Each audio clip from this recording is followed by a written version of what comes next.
today's video is going to be on the difference between bite drive and prey drive. We're going to be going over what it means for your dog to have prey drive, what it means for your dog to have bite drive, how to increase them, how to decrease them. There's going to be a lot of different ways you can go about these things. There's a lot of different cases because, as we all know, all dogs are different. So, for example, when it comes to prey drive, the definition of prey drive is really more or less just a genetic thing. It's just what your dog has in its mind naturally, and it can be used to hunt, squirrels, and sometimes they do it themselves. They go after cats if they're stray dogs, all types of stuff like that. So in turn, what you have with prey drive is really more natural instinct, and you can either heighten it or you can decrease it if it's already heightened in an aggressive way, in a bad way. When your dog is trained, when your dog respects you, everything like that, you can do anything. You can have bite training, you can have prey drive, bite drive, you can have all these things if your dog respects you and is trained the right way. Otherwise, it's a very bad idea to heighten an already, disrespectful dog's aggression in any way, whether it be prey or bite. You want to have that dog more in line, more in check before it goes through those types of training. But if it's already one of those types of dogs to where it's pretty far gone as far as its mentality and everything like that, then the best case scenario, the one thing you do aim for, is that you get it just to have a stable at-home dog and you don't push it past that. The types of dogs I'm talking about are the ones that you breed for, and the ones that you can at least get at a puppy, regardless of the bloodline. You get it at a puppy, and you can train it yourself to where it has the respect, it listens to you, it understands everything like that. It puts you before anybody, and if you have those type of relationship with your dog from puppyhood and up, it doesn't really matter on the bloodline when it comes to some things. Bloodline matters when it comes to bite strength, when it comes to how long they can hold and certain things like that. But bringing that mentality out is as easy as a command for any dog if you train it right. So for example, in this video, you'll see me with Belle increasing her bite drive. And the bite drive, like I said, is just another sort of mentality.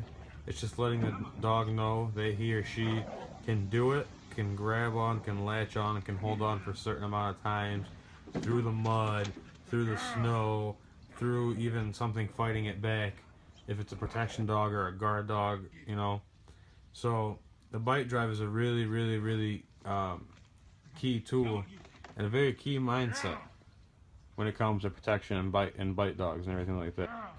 So when it comes to the increasing of the bite drive, like I explained in my other videos, there's a method. With increasing the bite drive, you want to give it to them 4 out of 5 times, somewhere on that scale. You want to show them that they can get it. The other time that you give it to them, you want to let them grab it, and then if your dog knows let go, which it should at this point, your dog should not be going through any training without basics. And if your dog knows let go at this point, you should be able to get it in a let go. And once you do that, that will be a respected win. So when it comes to decreasing bite drive, there's only one rule of advice, and it's don't start it. With bite drive, it is not a natural instinct for a dog to have a strong bite unless it's, like I said earlier, a genetic breed, and both the parents genetically have a strong bite. Then 9 times out of 10 the dog has to be taught to have a strong bite. So if your dog is not there temperament wise, everything like that, don't teach it how to bite. It's that simple. Don't influence it how to bite. You can play tug, everything like that, but don't get it hyped up, don't get it riled up, don't get it in an aggressive mood. Just tug and let go, stuff like that. Keep it mild. everything like that. But you know, when it comes to increasing the prey drive, the method I use for that is pretty simple. You just let them win 1 out of 5 times, and they don't get any let goes, and it's more or less like a time thing. You know, we just go for a certain amount of time before Beast or Bell or any dog I'm training for that matter. You know, they get a little tired and discouraged, and then as soon as they just get discouraged, you give it to them. And what that does specifically is it makes them want it 10 times more. And it does that because, you know, naturally, for example, your dog's going to chase after a squirrel. It's not going to catch every squirrel, you know.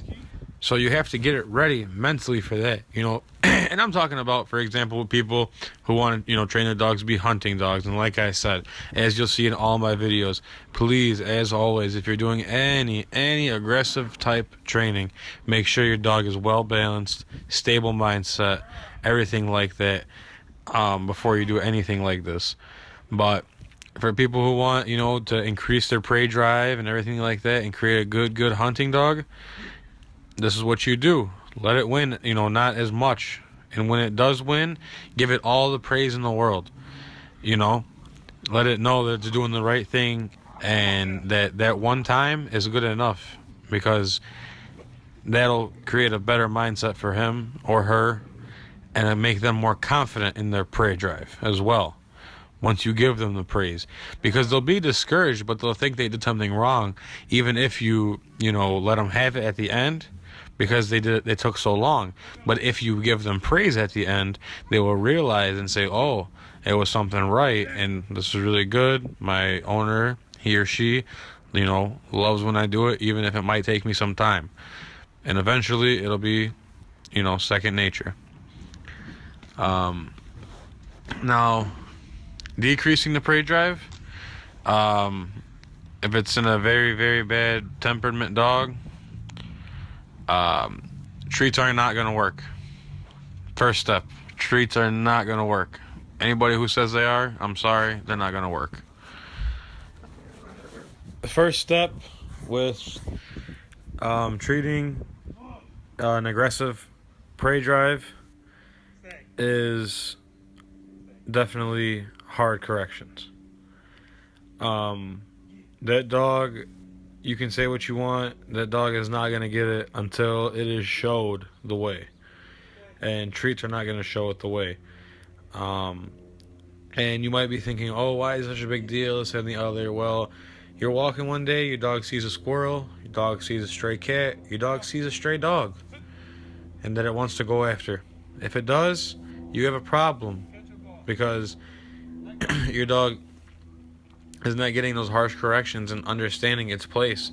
And you want to make it sound like it's bad, everything like that, but a dog's place is not free roaming and being out and wherever. It's by its owner. So, in turn, the dog should not be able to just go after whatever it wants all the time. Never. Especially little animals or dogs, other dogs, anything like that. Never. Should never, ever be a thing. So, with curing it, you know, obviously you're going to need prong collar. You know, with extreme cases, shock collar. You know, and it sounds scary, everything like that, but a couple little leash pops, a couple of corrections, and your dog will not only want to listen to you, but respect you as, you know, the walker, the handler. But we're going to show the rest of that on video next time and everything like that. But I thank you guys for watching, and I hope this educated you guys in some way.